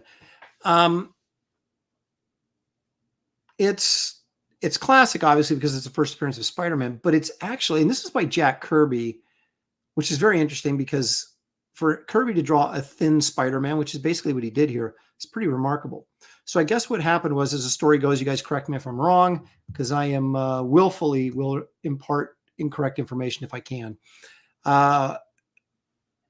This was originally drawn by Ditko, or a cover was originally drawn by Ditko, and they didn't like it. And they wanted something a little bit more dynamic. And so they brought Kirby in, and Kirby restrained himself from going, super muscular Spider-Man. And then we get this. The pose is great. Huge central image. Well drawn. Not a lot going on in the background, but if you'll notice, and sometimes we forget these little things, but if you notice, there's nothing behind Spider-Man. There's buildings around Spider-Man, but nothing behind him because, gosh darn it, we don't want him to get lost in the background. So this is actually a simple cover, but it's very well thought out and very, very well done. I don't know that I would have put gray back here. I don't know if that's actually the original coloring. I have to go back and look because this is a reprint. But my guess is that's the original coloring. I might have gone blue or light blue, or I don't know. I would have thought about that. I don't know. The gray doesn't exactly. But what you could also argue is, with the entire background and the buildings being gray, that the only thing of real color here, other than the title, is Spider-Man and the guy he's carrying. So, there may be some thought went into that as well. But I don't know, there's some covers like Spider-Man 39, the Romita cover where the Green Goblin is towing Spider-Man. Oh, it's Peter Parker, but he doesn't have his mask on, but he has his Spider-Man costume on. That's a pretty iconic cover. Spider-Man 50 by Romita. You could have thrown that one in here. But, just if you take into consideration the importance of this and the fact that it actually is a really good cover, that sort of pushed it for me. The iconography, the absolute importance, the value to the industry. There's just a lot that goes into this. And the fact, again, that it's really well done. Put it up there at number 3 for me.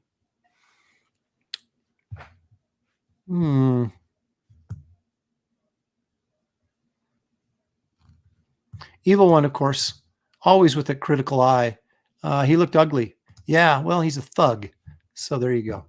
All right, now here we go. This, I don't think anybody will disagree that this is a great cover, because it is, obviously. But should it be ranked this high? Well, I'll tell you why it should be ranked this high. There you go. Walter Simonson's Thor 337. This cover, is there another cover that's been riffed by other cover artists more than this one? And also, okay, first of all, it's the first issue to this to Simonson's iconic run on Thor. And so it has incredible value in terms of importance to the industry. You got Beta Ray Bill, so you're seeing this alien creature in Thor's outfit, and you're like, what the heck is this? Everything about this cover makes you want to buy this comic, and that's the real purpose of a cover. Now, Simonson is fantastic at Kirby dynamics, but marrying them with fantastic storytelling and innovative storytelling. Right now, there is some storytelling on this cover, but I just mean it in general as an artist.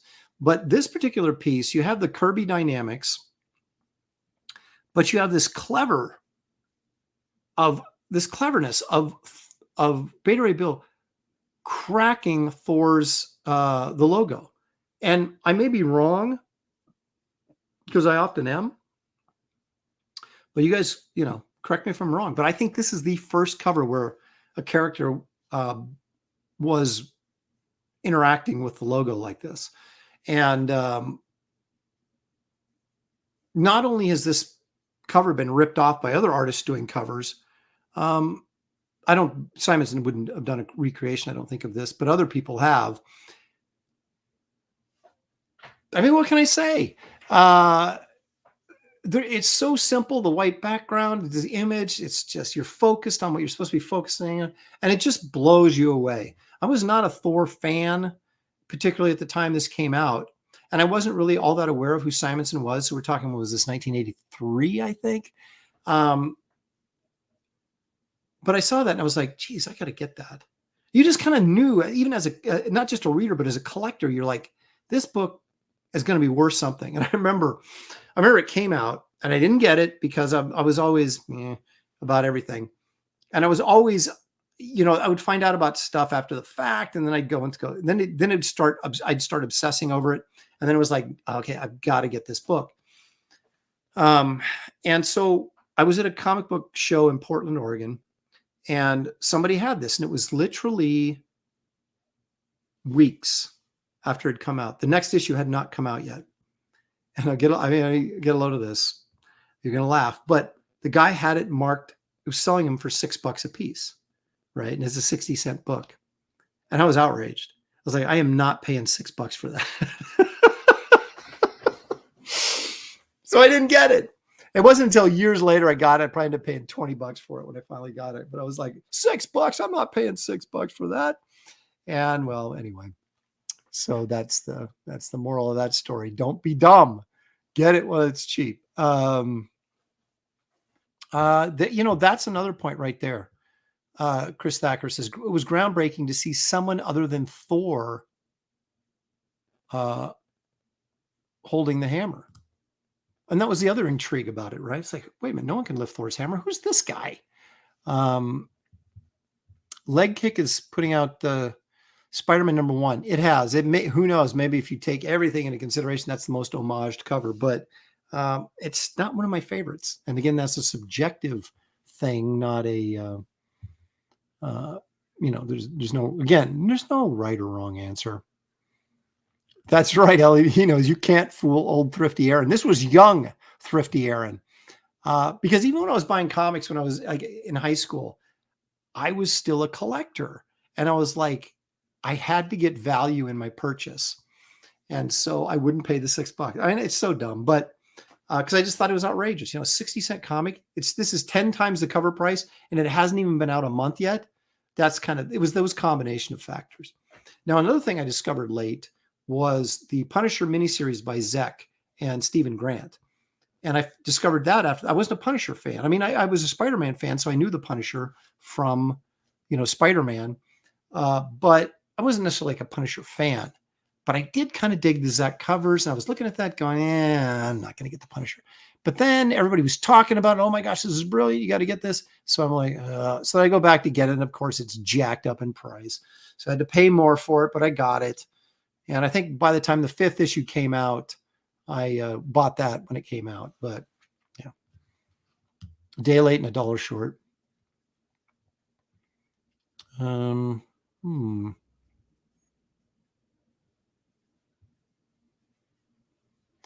a minute here. Evil One says, a Kenny X-Men 135 had a classic logo crushing. I was never an X-Men fan. It's hard for me to use. For covers for me, I like single iconic big images. I don't like team books because you generally have too much stuff going on. It gets busy and stuff gets lost. I'm not saying there weren't any good X-Men covers. There certainly were. But I tend to gravitate towards away from team books and, single character books that their covers usually have a more centralized focus, because that's kind of stuff I like. Leg Kick says Frank Miller, Wolverine #1, very iconic. What also is a really good cover is the Thor, the Hulk cover that had the Wolverine on it. So you have the Wolverine, McFarlane did it with the blades up and the reflection of the Hulk in his blades. And this is a pretty good one too. Like I said, there's 100 good covers that you could pick easily. So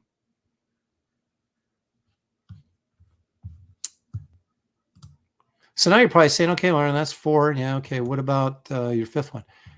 This one may surprise some people, but I'm going all the way back to the Golden Age. And there it is. It's like I can't put Neil Adams, even though it's drawn better, I can't put Neil Adams' cover on here because he was just homaging this cover. This is the cover. And for my money, and I'm not going to give Bob Kane credit, because what are the chances that he actually drew this? But what a creepy cover. What an excellent cover. Now, granted, it's not the best artistic, whatever drawing. This is 1939. But man, what an awesome cover design. And the execution is there too.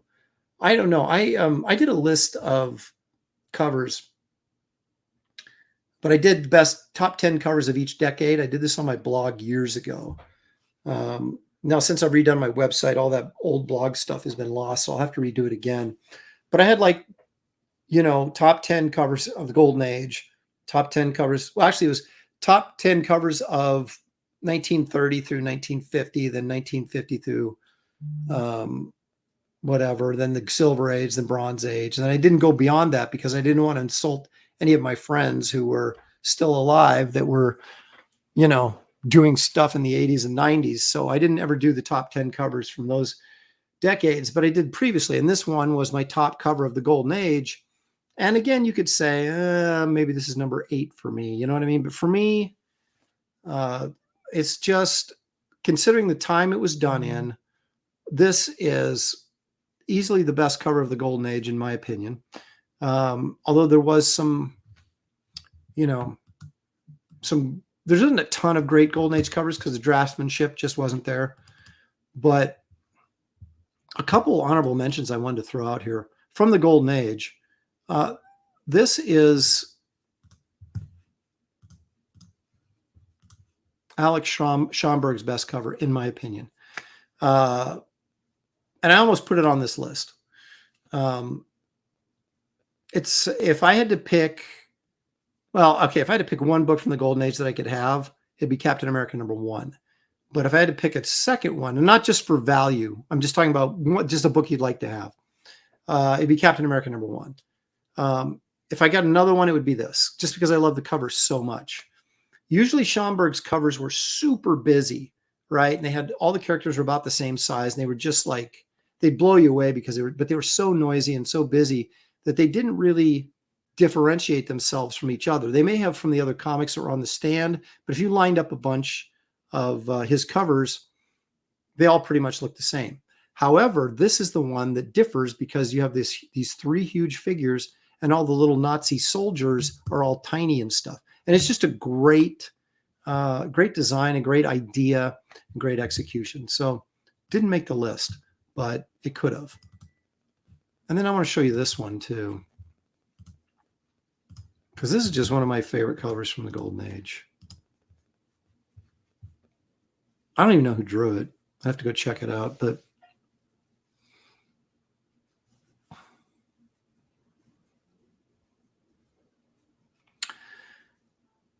this isn't the first appearance of the Spectre, but it should be. And I've made this argument before that the first appearance of the Spectre, the cover is like 3 or 4 issues before this, and it sucks. It's a terrible cover. This is a fantastic cover. It's like, why didn't they think to use this for the first appearance, you know? But anyway, this is one I really like. And again, as you can see, the theme for me, large central figure, well done. It's just, this is, to me, is really cool. There are ones that are better drawn. I mean, there's like Wiz number 25, Wiz Comics number 25, I think is great, where Captain Marvel's putting his shoulder into the turbine. That's up there. Captain Marvel Jr. by Mac Rayboy has a couple covers that are really, really good. There's some EC covers you would look at and say those are, you know, spectacular. Captain America number 1 could have been on this list as well, and almost was. So, you know, it's all subjective. What are you going to do? Let's see. What are you guys saying here? John Byrne's Fantastic Four with Galactus head. Half Galactus face is death. That's a good one. Oh, you're saying Bernard Bailey did that Spectre cover? That sounds about right. Okay. Or Bob Bailey. Wiley Draw says Bob Bailey. That was another one. The Stranko. There's a couple on there. If you look at Shield, Nick Fury, Agent of Shield number 6, with he's in space and the planets are exploding behind him. Incredible. The Hulk annual, freaking awesome. But you know what? You know what kind of taints that for me is the fact that they took Stranko's head off. Well, they didn't. They covered it up with a Marie Severin head, which is fine. I love Marie Severin's work, but I don't know. It kind of, pardon the expression, bastardizes the cover a little bit for me, but it's a great cover. You know what also is a great cover? Raisinets. No, a great cover is also King Cole. Well, actually, it's Cole. Number 11, the Mike Plug cover, where Cole has the axe over his head. He's like in his bed chamber, and all these guys are trying to assassinate him, and he's just hacking them up. Incredible, incredible cover. And that could have made it. It did make my top 10 of the 70s. It was a great cover. And the splash page in that issue, holy crap, what I would give to have that. But, you know, it would require a lot of money, and that's something I don't have. John Smith likes Nick Fury, Agents of S.H.I.E.L.D. number 4, which is that the one with the flag? Is that the flag cover? Stranko did a lot of great covers. I hope he's not watching this and he's pissed at me for not putting him in there. Matt Downey showed up. Hey there. He says, Hail Lopez. Hail, Matt. Thanks for showing up. Let me remind everybody, if you wouldn't mind, to hit the like and subscribe button if you haven't done so already. Thumbs up. They tell me that the more likes a video gets, the more likely YouTube is to send out notifications to people to say, hey, you should check this out. So, you know, Gil Kane was a lot like Alex Schomburg, where he has a ton of covers that are very similar. They're all great, but it's hard to pick out one or two that just really knock your socks off. I'll tell you one Gil Kane cover that I would pick that you guys probably haven't even seen. And I actually, you know what? I'm going to multitask. I'm going to pull it up because I love it so much.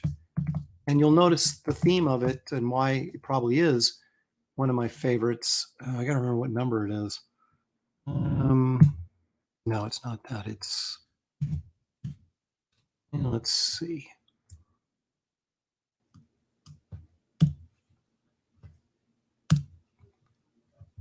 There's nothing worse than like trying to look something up online while you're trying to do a show. Okay, there it is. There she is, as Khan would say. All right. This, you guys are going to be going, what are you talking about? This may be my favorite Gil Kane cover. And it did make my top 10 list of the 70s covers. Creatures on the Loose, number 18, of course, The Fury of Fra.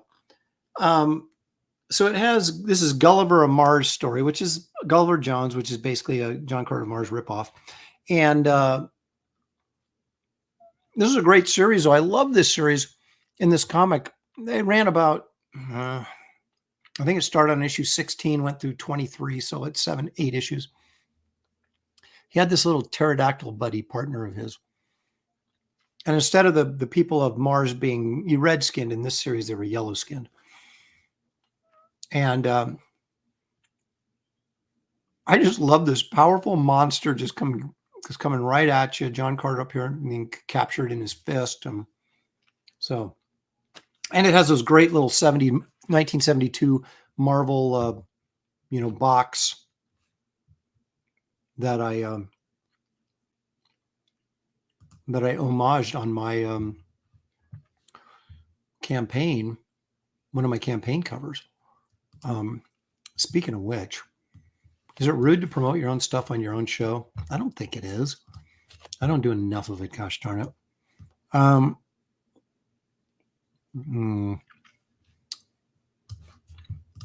Let's just take a quick look at this. This, of course, is my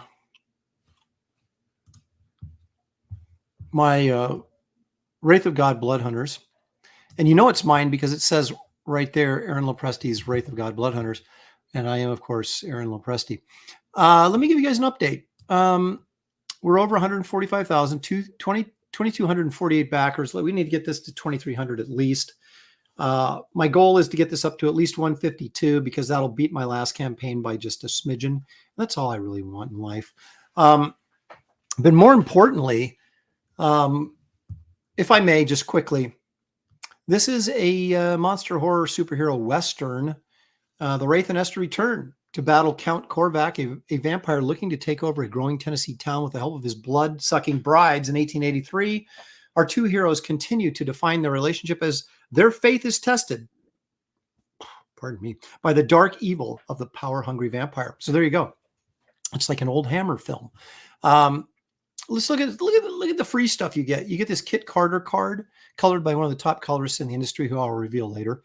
You get the Dan Lawless Wraith of God card. You get it for free, just for ordering. This is Adam Miller, who won the art contest. He'll be in the book. He gets a pinup inside the book. So that'll be in there for your enjoyment. You have 4 cover options. Of course, the Bisley painted cover, the wraparound cover by me, the Tales of Suspense tribute cover by me, which features the backup stories, Garbage Man in the Nightclub, as well as Kit Carter is also in this, but it's not featured on this cover because that was a stretch goal and it wasn't met at this point. Then, of course, you also have the Tomb of Dracula homage cover that I was just referring to. So you have 4 cover options. Here's some pages of color, quite well done by Gabe Eltiabe. Then Gabe quit, so he's been replaced by Ami Remalente Jr., who's doing a fine job. And he's almost done coloring that. Okay, so the Wraith of God story, which is 53 pages, is done. And it's being colored. I think he's got like 5 more pages to go, something like that. And then it's going to the letterer. The Garbage Man story is 1.5 pages from being done. And that's a 16-page story. That's a backup story. It's colored by our own Dan Lawless, of course. So there's some art from that. Then you get a Nightclub story, which is the the kind of the superhero team. If you got Wraith of God #1, there was a 3-page epilogue in the back of that book that sort of sets up the Nightclub a little bit. Now, the Nightclub first appeared in the Garbage Man trade paperback. So if you want to get that, that's available through this campaign as well. And also you can get if you missed Wraith of God #1, you can get that. There's the second printing with the exclusive cover for the second printing available on this campaign as well. But anyway, that introduces some of the nightclub stuff. And then we get a 15-page nightclub story that gives us even more information, a little bit of adventure here about some elephant dude. So it's, and our own Kelsey Shannon is coloring this, of course. So we got some really good talent working on this book. And then here is Kit Carter. You'll get 15 pages of Kit Carter in this as well. So this is a 99 pages of story, 108-page book when you factor in all the things that, are in it. It's 108 pages for $25. It's an absolute steal. And so I would really recommend you guys checking it out if you haven't already.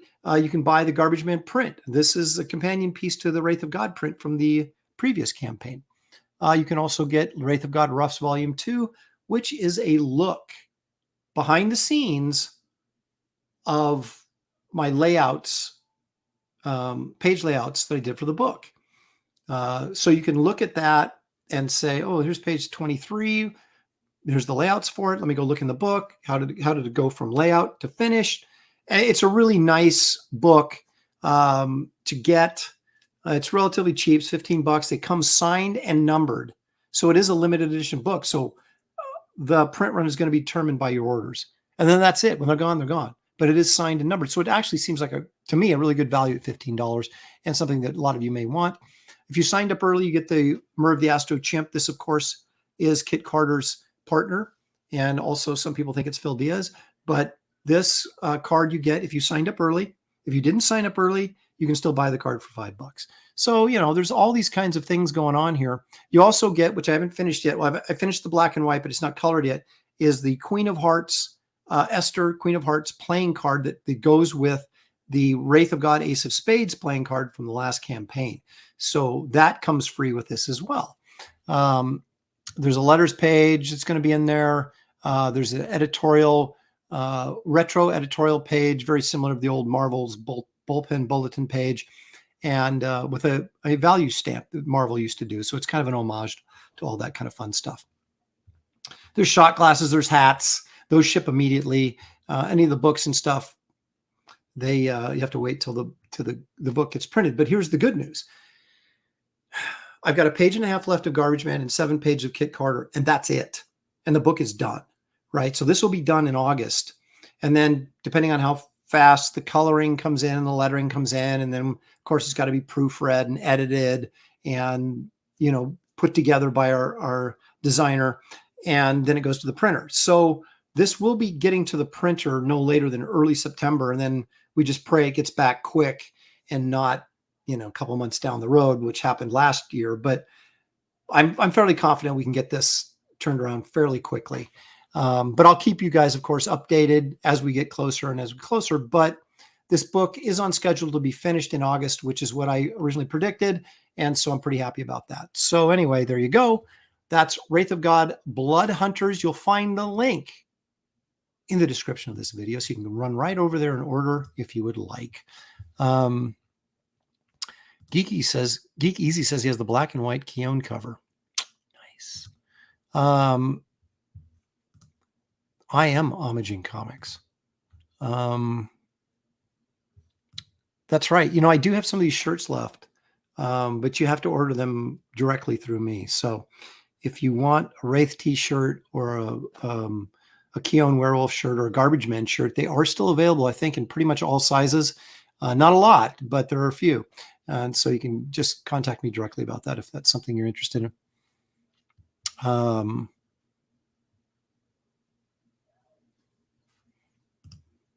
I have superhero comics books, dude. I have a lot of superhero comics too, dude. Evil One, you are throwing darts at me all day. Hopefully the artwork in Wraith isn't rushed. Judas Priest. You know what? No, I'm not taking any more of this crap. You've been asking for this all day. There it is. No, it's not rushed. I just like to hit my marks. Part of the thing about having a successful comic book is having it out in a timely fashion so people don't get tired of waiting for it, right? So that's always factored in for me. You can't escape deadlines. So if you want to do the most brilliant, just bleed on every page, you still got deadlines. We've all got to deal with deadlines. Anyway. Yeah, it took almost a year, so I wouldn't say it was rushed. Yeah, it's not rushed. It's a Canadian rock band. That would be Rush, not Rushed. Let's get that straight. Interviews, nice if you want. Oh, I see what you're saying. Okay. Brian Blevins, I have a bunch of old comic book interviews from 80s and 90s if you want copies of them. What makes you think I read, Brian? I just look at pictures, man. But thank you for the offer. I'm trying to get rid of stuff, not collect more, but I do appreciate it. That is a tempting offer. And Paul Taylor hates Rush. So there you go. All right. You know what, guys? It's fun time. It's the time you've been waiting for. It's that time. It's the time of, if I can find the brand, where the heck is it? I'm so disorganized. Actually, it's not that time. It's time to do this. We have to take a look back in time at our precious moments from yesteryear. So let's do that right now. Watch your monitors, please.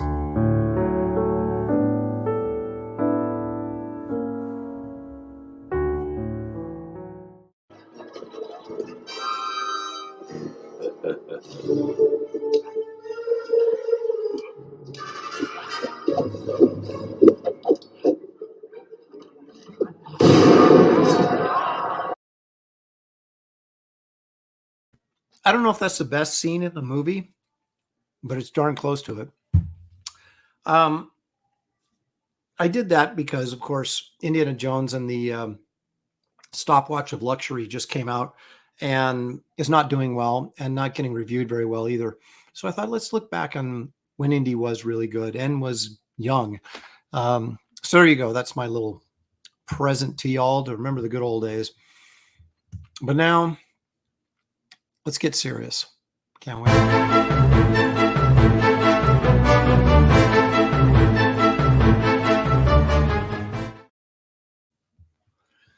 Okay. This may shock you, but I'm not sure that I've found any videos to convince me that Bigfoot actually exists, but we're going to try. And not just Bigfoot, but some other stuff. Now, somebody, let's start with this, because somebody, and I am so sorry, if you're in the chat right now, remind me this was you, but somebody sent me trail cam photos on from their brother's property. Now,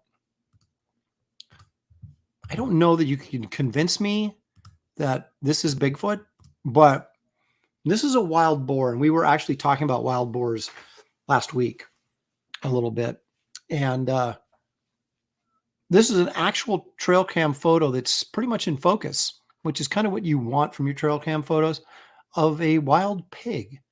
And I got to tell you, that's kind of cool. So I just wanted to throw that out there.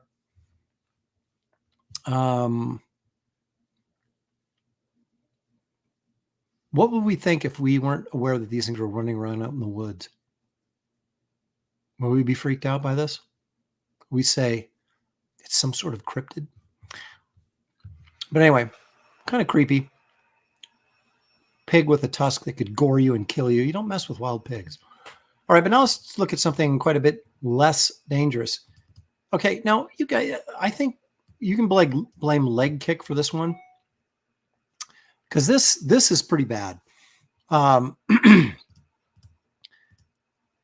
There's this spot that people keep sending me to get Bigfoot videos, and it kind of takes you down a rabbit hole, because they have all these videos that people have taken, and they're like 6 minutes long, and they should be like a 30-second joke, and they turn them into 6-minute videos, and you're so bored that, and it's so poorly done.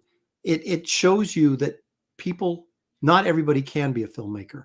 And you look in the chat section or the comment section, and they're all saying, this is so long and boring. This is stupid. Quit wasting my time. I mean, these are the comments these people put on these videos.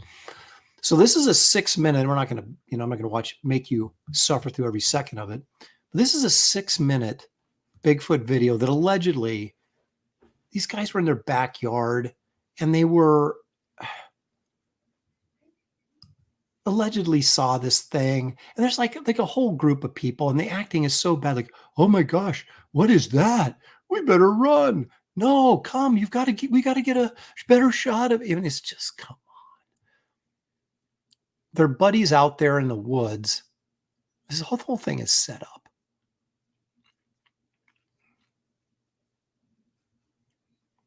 Can I get the writing off the screen? Judas Priest. Are we supposed to see Bigfoot? Where is he? There he is. He's out there pulling weeds, looking for berries. Okay, so then I like it how they turn the thing back around. There he is. He's still out there in the woods. Do. Okay. Then things took a turn for the worse, which is so ridiculous because nothing happens here. It seemed calm at first. Look at this guy. I think he's walking through poison oak. That may be why things took a turn for the worst. And their distance became immediately unsafe. And yet nothing happened. There's Bigfoot. Do. I mean, come on. Give me a performance. Look at these people. They're like, what's that? Oh, is that a Bigfoot? Are you kidding me? If you saw that thing crawling out in your backyard and it was real, you would not be sitting there going, what's that? Hey, Bob, get your camera. Look at, They got way too close. Look at how they're terrified. Look at they're terrified. We got to get out of here. The acting is so bad in this.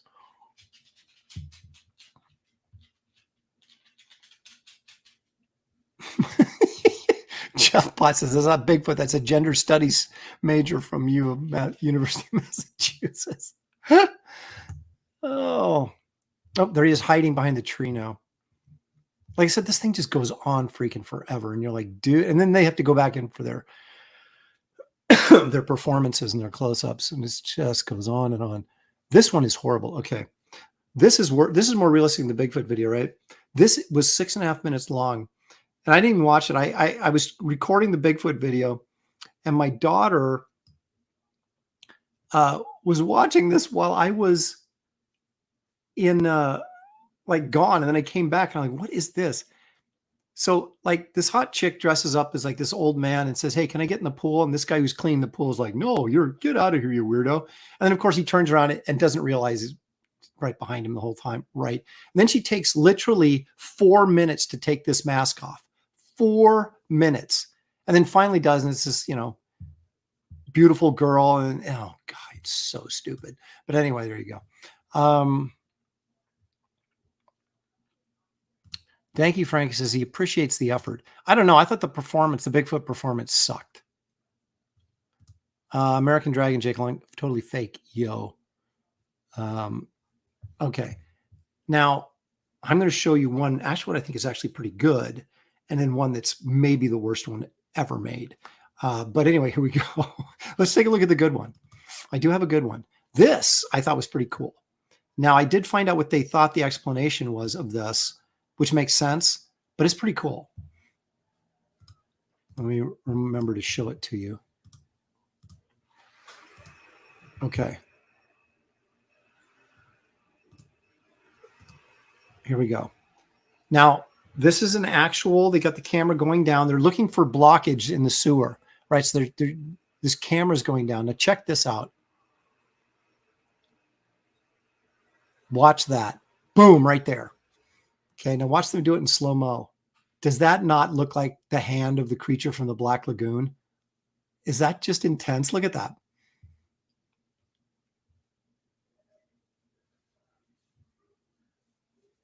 Let's watch it again. Boom. Look at that. Okay, so like, I think this is legit. The question is, what is it? Paul Taylor says it's a hand. Is it? Is it a mutant?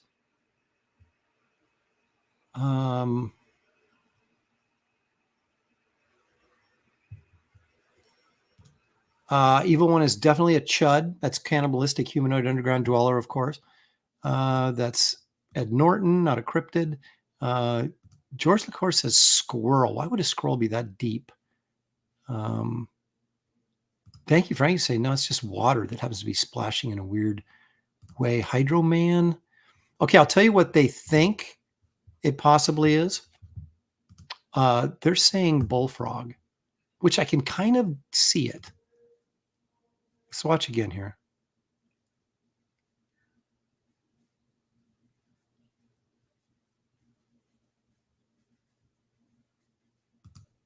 Let's watch very slow. Look at that. Looks like a hand, but could that be a bullfrog? Now, if you take a look at his wrist, right here. Okay, now watch how it thins out right here, like it's carrying a trail of water behind it. That's not really a wrist, but it's a trail of water, and this could be a frog jumping out of the water. I mean, I can see that as being a possibility, but man, it looks like a hand right there. That's pretty freaky. So I think that's a pretty good one. Triton, Paul Taylor says, Squibs is saying big bullfrog, could be. That's probably what it is.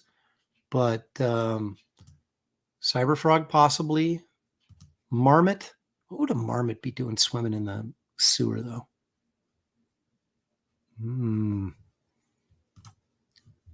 But anyway, as far as the videos that I've had the pleasure or displeasure of showing on the show, that's not a bad one. Speaking of bad, let me show you the worst cryptid video you'll ever see. Now they're saying, and this, the thing that's so insulting about this is so bad that the guy that's narrating is going, could this be a rake? You know, the rake is like it's like a different take on that. What are those little, those white, skinny white things called? Doggone it.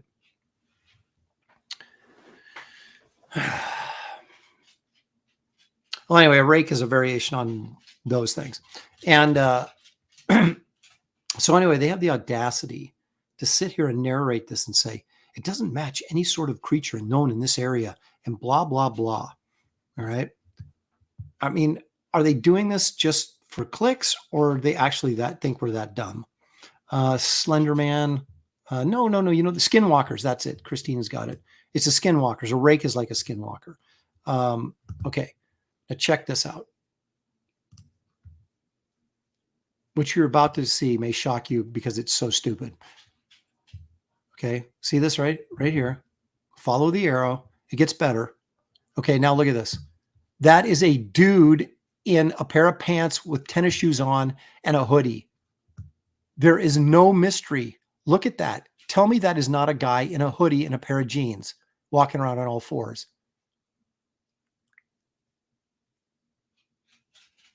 Tell me that. Look at, you can even see the, look at, that is a dude in a sweatshirt or a hoodie in pants and tennis shoes. I mean, do they think we're complete idiots? That is your roommate from college. Are you kidding me? Look at that. He's not even attempting to look like some sort of monster. It's unbelievable how stupid this. And then they posted this and they're like, it doesn't match any known species in this area. So could it be the rake? And you're like, yeah, it's a kid that raked my yard that I paid $10 to. Look at this. That is a dude in a sweatshirt and jeans. Oh my gosh. Do they not think anybody would slow this down? And I love how they always like flip it so that the video is longer. So we have to endure this pain and suffering for even more time. You can't see much there. But here at this point, it's so clear. Look at his shoes. You can see his shoes on his feet. I'm telling you, Shelley and I are going to go out in the woods and we're going to make a video like this that's at least this convincing. And we'll get like 100,000 likes on YouTube or whatever. I've never seen anything so stupid in my life. They're not even trying at this point. So anyway. How could anybody be so outraged at a fake video as I am? But I am.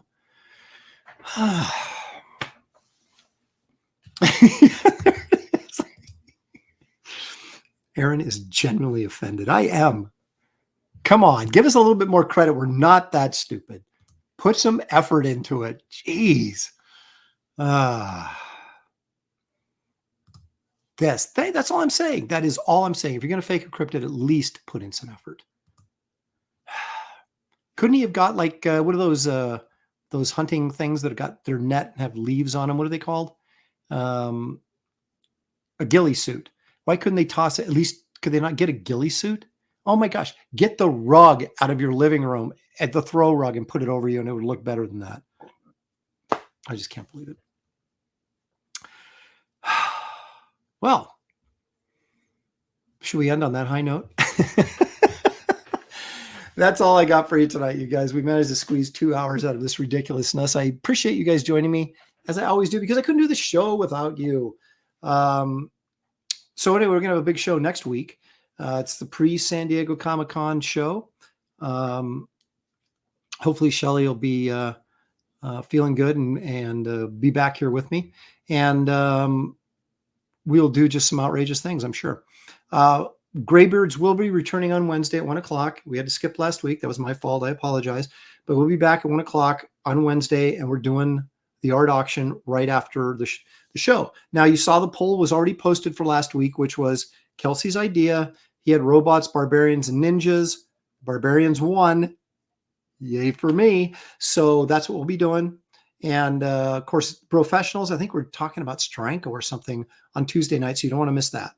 And of course, there's Comicsgate Kings tomorrow night. I'm not sure if I'm going to be there or not, but that's all the programming coming up this week. So, and then of course, I'll be at San Diego Comic-Con in booth 4706 if you happen to be in that neck of the woods next week. Well, I mean, the following week. Yeah, whatever, the week of the 19th. Oh, Paul, was that you that sent me I guess it was, wasn't it? You sent me the boar pics, right? Yeah, I thought it was cool. Thank you for the $10 too. I appreciate it very much, Paul. Thank you for your participation. Mighty Joe Young. As he says, Dems are destroying the country as we speak. So yeah, some of us are that stupid. Excellent. Everybody says, I don't know if I can. I don't know if I'm smart enough to do it. I'll try and figure out how to do it. But here's the problem at San Diego. There's like, you have to pay for everything.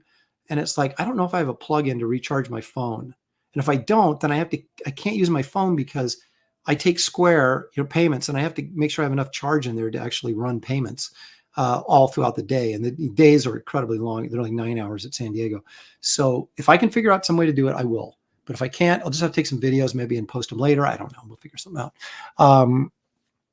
Anyway, you guys, thank you again. Enjoy the rest of your Sunday evening and have a great week coming up. And we will see you guys soon right here on Aaron Live.